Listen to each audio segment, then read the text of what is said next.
next question, 21st.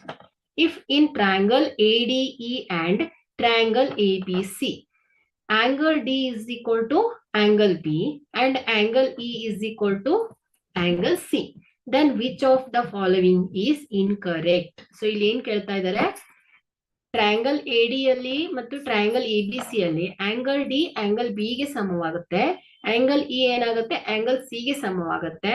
So ಇದರ ratios ಅಂದ್ರೆ sides ಇನ ರೇಷಿಯೋ ಯಾವುದು ಇನ್ಕರೆಕ್ಟ್ ಇದೆ ಅಂತ ಕೇಳ್ತಾ ಇದ್ದಾರೆ. ಸೊ ಇಲ್ಲಿ ಕೊಟ್ಟಿರೋದ್ರಲ್ಲಿ ನಾವು ಇನ್ಕರೆಕ್ಟ್ ಸೈಡ್ ಸಮವಲ್ಲದೆ ಇರೋದನ್ನ ನಾವು ಹುಡುಕ್ಬೇಕು. ಸೊ ಮೊದಲನೇದಾಗಿ ಏನ್ ಮಾಡೋಣ, ಡಯಾಗ್ರಾಮ್ ಅನ್ನ ಬಿಡಿಸ್ಕೊಳ್ಳೋಣ. ಸೊ ಎ ಡಿ ಇ ಅಲ್ವಾ, so A D E and triangle A B C. So ಕೊಟ್ಟಿರೋಂಥದ್ದು ಏನಂತ ಬರ್ಕೊಳ್ಳೋಣ. ಸೊ ಇಲ್ಲಿ ಏನ್ ಹೇಳ್ತಾ ಇದ್ದಾರೆ, ಆಂಗಲ್ ಡಿ ಏನಾಗುತ್ತೆ ಆಂಗಲ್ ಬಿ ಗೆ ಈಕ್ವಲ್. So D is equal to angle B. Okay, similarly angle E is equal to angle C. So angle E is equal to angle C. So two triangles AD ಮತ್ತು ABC triangle ಅಲ್ಲಿ ಎರಡು angles ಏನಾಯ್ತು, corresponding angles are equal ಅಂತ ಆಯ್ತು. So angle ಕ್ರೈಟೀರಿಯಾದಿಂದ ನಮ್ಗೆ ಏನ್ ಗೊತ್ತಾಗುತ್ತೆ, ADE ಮತ್ತು ABC ಆರ್ ಸಿಮಿಲರ್ ಟ್ರಯಾಂಗಲ್ಸ್ ಅಂತ ಹೇಳ್ಬೋದು. ಸೊ ಹಾಗಾದ್ರೆ ಏನ್ ಮಾಡ್ಬೇಕು ನಾವೀಗ, ಇದರ ರೇಷಿಯೋಸ್ ಅನ್ನ ಬರಿಬೇಕು.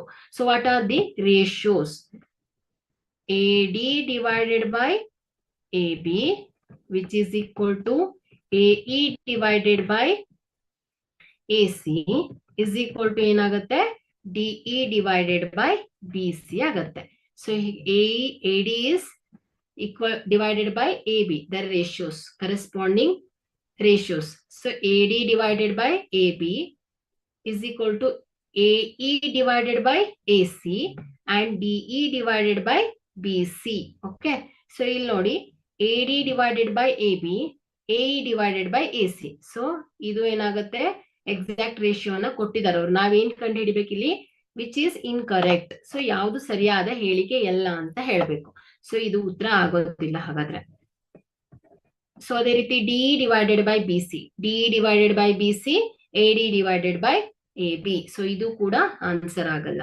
So A divided by A C, D divided by B C. So ಇದು ಕೂಡ ಆನ್ಸರ್ ಆಗೋದಿಲ್ಲ. ಸೊ ಹಾಗಾದ್ರೆ ಇನ್ಕರೆಕ್ಟ್ ಸ್ಟೇಟ್ಮೆಂಟ್ ಯಾವ್ದಂತಾಯ್ತು, A D divided by D B is equal to A E divided by C E, which is the required answer. A is the required answer. Okay, so go to the next question.